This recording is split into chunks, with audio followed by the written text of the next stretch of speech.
ده لما تشتغل مع واحد صاحبك فعلا هو ده اللي بيحصل. ده يا معلم لما يجي لك عين وانت قاعد كده مستقنيس. حاسب يا ساتر، يلا بالشفا. تعمل ايه يا مجنون؟ الحماس خدك، دش على السريع. يا عيني هو الانفجار عينه على الكرسي.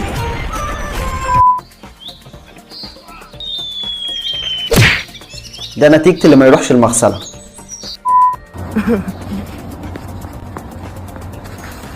ايه ده؟ ايه العته ده؟ ايه ده؟ يا بنتي يا بنتي دماغك، ما عندكمش سكينة؟ يا نهار ابيض، تستاهلي.